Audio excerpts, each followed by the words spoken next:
সামনে আসছে সরস্বতী পুজো। হলুদ রঙে ভরে যাচ্ছে চারপাশ। আকাশে হালকা রোদ আর মনে মনে এক অদ্ভুত শান্তি। এই সময়টায় কিছু জিনিস শুধু চোখে দেখা যায় না, অনুভবও করতে হয়। যেমন জ্ঞান, যেমন সুর, যেমন ভক্তি। হাই এভরিওয়ান, আমি রিমা। আশা করি তোমরা সকলে খুব ভালো আছো। আজকে আমি নারকেলের মালা আর কার্ডবোর্ড দিয়ে আর কিছুটা ক্লে ব্যবহার করে একটা বীণা বানিয়ে নিয়েছি সরস্বতী পুজোর জন্য।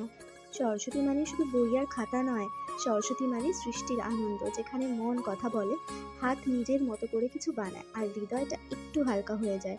এই ছোট্ট বীণাটা দেখলে আমারও তাই মনে হয় এটা শুধু একটা জিনিস নয়, এটা একটা অনুভূতি। আজকাল আমরা সবাই খুব তাড়াহুড়োর মধ্যে থাকি, কিন্তু পুজোর সময় মনটা একটু থামে, নিজের সঙ্গে নিজের কথা হয়।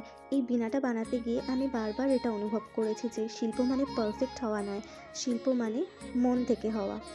হয়তো এই বীণাটা কোনো মঞ্চে বাজবে না, কিন্তু এর মধ্যে আছে একটু ভালোবাসা, একটু বিশ্বাস আর অনেকটা শান্তি।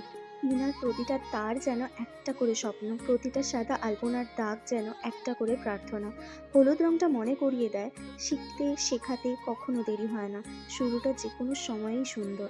সরস্বতী পুজো আসুক শুধু ফুল আর প্রসাদের জন্য নয়, আসুক আমাদের মনের ভেতরের সুরটাকে আরও পরিষ্কার করে তুলতে। আমি এরকম ডেইলি আর্ট অ্যান্ড ক্রাফটের ভিডিও আমার ইউটিউব চ্যানেলে পোস্ট করে থাকি। আমার ইউটিউব চ্যানেলের নাম হলো মাম আর্টস।